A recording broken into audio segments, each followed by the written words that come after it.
ఓం గణేష శారద గురుభ్యో నమ. ఈనాటి ఎపిసోడ్లో నుండి లక్ష్మి అంటే మనం సామాన్యంగా సంపద, ధనం అనే అర్థంలోనే వాడుతుంటాం. అది ఒక్కటేనా అర్థం అనే దాని గురించి మీకు కొంత వివరణ చేయడానికి ప్రయత్నం చేస్తాను. అయితే ఏంటంటే మనకి సంపద ఒక్కటే కాదండి, లక్ష్మి అనే దానికి అనేక అర్థాలు ఉన్నాయి దాంట్లో. అసలు ఈ లక్ష్మీ, సరస్వతి, మహాకాళి ముగ్గురు కూడా ఒక రూపమే అంటారు. మరి అమ్మవారి యొక్క స్వరూపం విజయము. విజయ చాముండేశ్వరి ఆవిడ ఎక్కడికి వెళ్ళా మహిషాసురం పడుతుంది విజయం పొందడం, అది కూడా లక్ష్మి. అది ఒక విజయలక్ష్మి, అష్టలక్ష్ముల్లో ఉందండి. సరస్వతి అది కూడా అష్టలక్ష్మి, విద్యాలక్ష్మి అని ఉంది. అందువల్ల లక్ష్మి అనే మాటకి ఏంటంటే ఎన్నో అర్థాలు ఉన్నాయి. దాంట్లో ముఖ్యంగా మనం గమనించాల్సింది ఏంటంటేనండి, లక్ష్యం అండి. అసలు లక్ష్యం అంటే ఒక గురి, ఒక గోల్ అంటాం ఇంగ్లీష్లో. అంటే మనం చేసేటప్పుడు మన జీవితంలో మనం ఇది సాధించాలి అని మనకు ఉండాలి. 10th క్లాస్ అప్పుడే ఉండాలి. అది దాన్ని సాధించేంత వరకు మనం నిద్రపోకూడదు. అలా అది సాధిస్తే అది లక్ష్మీ ప్రసన్నత, లక్ష్మీ అనుగ్రహం అంటే అదే అండి. అది విద్యార్థులు మనం ఏమండి, ఆధ్యాత్మికం అంటే ఏదో పెద్దవాళ్ళ కోసం కాదండి, పిల్లలు కూడా తప్పకుండా మీరు అందరూ వినాలి. ఇటువంటివి మీ పిల్లలకు కూడా వినిపించండి. మీకు వాళ్ళకు కూడా కొంత ఆలోచన వస్తుంది దీనివల్ల. లక్ష్యం అంటే గురి కాబట్టి ఆ గోల్ పొందడానికి మనం చేసే ప్రయత్నమే అది లక్ష్మి. అప్పుడు మనం లక్ష్మి పొందినట్టు అనమాట. ఇప్పుడు మనకు సామాన్యంగా అష్టలక్ష్ములు అని చెబుతుంటాము. దాంట్లో మొదటిది ఆదిలక్ష్మి, రెండవది ధాన్యలక్ష్మి, మూడవది ధైర్యలక్ష్మి. ఆదిలక్ష్మి అంటే మొట్టమొదటి ఆవిడ గురించి చెప్తుండండి. అంటారు శ్లోకంలో, సుమనస వందిత సుందరి చంద్ర సహోదరి అంటారు. చంద్రుడికి చెల్లెలటండి ఆవిడ. తర్వాతనేమో మంజుల భాషిణి, మనోహరంగా మాట్లాడేటువంటి తల్లి, వేదాలతో పొగడబడినటువంటి తల్లి. అంటే ఏంటనమాట అండి, ఈ స్త్రీలు కూడా అమ్మ ఆవిడ లక్ష్మీదేవిలాగా ఉందా అంటారు. ఎప్పుడంటే ఆకారమే కాదండి, దీంట్లో కూడా ఉండాలి. దీంట్లో మంజుల భాషణ అయి ఉండాలి. చక్కగా అందరితో మంచిగా మాట్లాడే స్థితి ఉంటే ఆవిడ నిజంగా ఆదిలక్ష్మి అవుతుంది.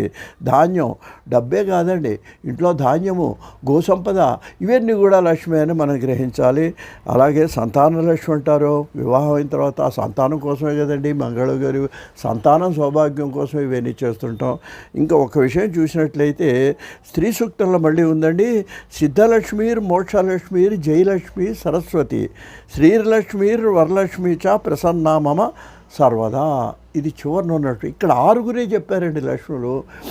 దీన్ని మనం జాగ్రత్తగా గమనించినట్లయితే మొట్టమొదటి ఏంటండి, చివరిది అర్థం. చివరిన వరలక్ష్మి అంటే శ్రేష్టమైన లక్ష్మి అని ఆవిడకి అర్థం.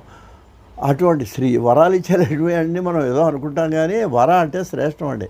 పెళ్లి శుభలేఖలు వచ్చినప్పుడు వరుడు అంటారు. అంటే ఉన్నవాళ్ళలో శ్రేష్టమైంది తెచ్చి అక్కడ వరుడు పెళ్లి కొడుకు కూర్చోబెడుతున్నారన్నమాట. అతను శ్రేష్టమైనటువంటి లక్ష్మి వరలక్ష్మి. అటువంటి శ్రేష్టమైనటువంటి ఒక దాన్ని మనం ఎన్నుకోవాలి, ఒక గమ్యాన్ని. ఇక్కడ అది సూచన అనమాట. ఒక విద్యార్థిని తీసుకుంటే నీకు ఏది ఇష్టం, మనకు ఏదో నువ్వు డాక్టర్ చదువు అంటే వాడికి ఇంట్రెస్ట్ ఉండద్దా, వాడికి అసలు రక్తం చూస్తే ఇంజక్షనే భయం అంటే వాడు డాక్టర్కి ఎలా పనికొస్తాడండి.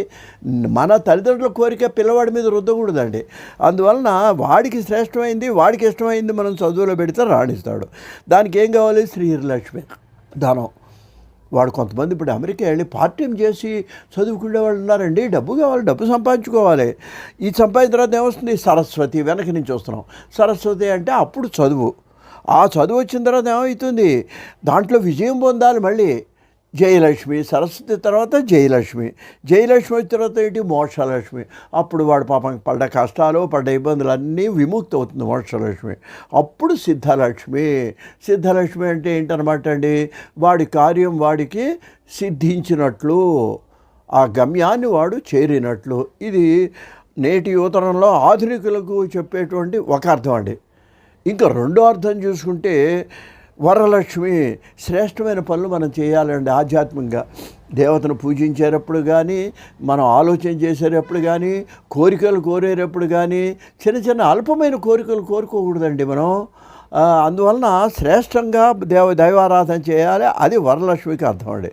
శ్రీలక్ష్మి అప్పుడు శ్రేష్టంగా నువ్వు ఎప్పుడైతే ఒక శ్రేష్ఠుడిగా ఒక ఉత్తముడిగా ప్రవర్తిస్తూ వచ్చావో అప్పుడు సంపద అనంతరదే వచ్చేస్తుందండి నీకు భగవద్ అనుగ్రహం వల్ల. అది శ్రీలక్ష్మి. తర్వాత సరస్వతి కూడా వస్తుందండి మీ దగ్గరికి. చాలామంది డబ్బుంటే సరస్వతి, ఇది ఒట్టి మాట్లాడండి, ధనవంతులు సరస్వతి రెండు కటాక్షం ఉన్న వాళ్ళు చాలామంది ఉన్నారు. సరస్వతి కటాక్షం వల్ల డబ్బు సంపాదించిన వాళ్ళు ఉన్నారు. ఇదేమేమి మనమేమి కూడా రెండు పడదు అత్తా కోడళ్ళు ఇవన్నీ ఒట్టి మాటలు, చేతకాని వాళ్ళు అనే మాట్లాడి ఆ సరస్వతిని పొందిన తర్వాత జయలక్ష్మి. జయలక్ష్మి అంటే ఏంటన్నమాట అండి, నువ్వు సర్వత్ర విజయం పొందుతావు. విద్వాను సర్వత్ర పూజ్యతే. అప్పుడు అతన్ని అందరూ పూజిస్తారండి. అంతా సర్వత్ర విజయీ భవేతని విజయం జరుగుతుందండి. అది పొందిన తర్వాత అక్కడితో నువ్వు గర్వపడకూడదండి. ఆధ్యాత్మికంగా చెబుతున్నాయి రెండో అర్థం. అప్పుడు మోక్షలక్ష్మి, విముక్తి, ఇవన్నీ వదిలేయాలటండి. పిల్లలకు వదిలేసి అప్పటికి ఒక 60 ఏళ్ళు వచ్చేటప్పటికీ ఈ సంపాదించిన పేరు ప్రతిష్టలు అనుభవము విజ్ఞానము వీటన్నిటినీ వీలైనంత వరకు అడిగిన వాళ్ళకి ఆ జ్ఞానాన్ని చెప్తూ అక్కడ మనం ఏం చేయాలి, మోక్షం అంటే చచ్చిపోయిన తర్వాత వచ్చేది కాదండి. అనేకసార్లు చెప్తున్నాను నేను. మోక్షం అంటే విముక్తి. ఇక్కడ ఉండంగానే ఈ సంసార బంధనాల నుంచి విముక్తి. మన ధర్మాన్ని మనం నిర్వహిస్తూ దానికి లంపటంలా అటాచ్మెంట్ లేకుండా మనం కనుక మన పనులు మన కర్మ చేసినట్లయితే అదే భగవద్గీత చెప్పిందండి. ఆ విధంగా మనం చేయగలిగితే అదే విముక్తి అనమాట అండి. అప్పుడు ఆ విధంగా నువ్వు ఎప్పుడైతే ప్రవర్తిస్తావో లాస్ట్ని వచ్చేది సిద్ధలక్ష్మి. సిద్ధలక్ష్మి అంటే ఏంటనమాట అండి, నీకు ఏ పరబ్రహ్మ స్వరూపం అయితే పరతత్వ స్వరూపం ఉందో ఆ సిద్ధిని, అందుకే సిద్ధులు అంటారు వాళ్ళని. వాళ్ళకి అన్ని సిద్ధులు ఉండే కానీ ఏది ఉపయోగించుకోరు. ఇది పెద్ద విచిత్రం ఉండే. అశోకుడు జయించగలిగి కూడా యుద్ధానికి వెళ్ళలేదు. అలా ఉండాలి. చేతకాక నేను యుద్ధం మానేశానండి అంటే గొప్పతనం కాదు. అందువల్ల ఆ సిద్ధిని పొందాలంటే, ఆ పరతత్వాన్ని పొందాలంటే, జన్మరాహిత్యాన్ని పొందాలంటే ఇక్కడి నుంచి మొదలెట్టి వరలక్ష్మి దగ్గర నుంచి సంపదలు, సరస్వతి, చదువు, విజయము అన్నీ అయిన తర్వాత మళ్ళీ మోక్షాన్ని కూడా విముక్తిని కూడా పొంది అప్పుడు సిద్ధలక్ష్మిని పొందాలి. ఆ విధంగా ఉండాలనేది ఇది లక్ష్మీ శబ్దానికి సరైన అర్థంగా నేను మీకు తెలియజేస్తూ స్వస్తి.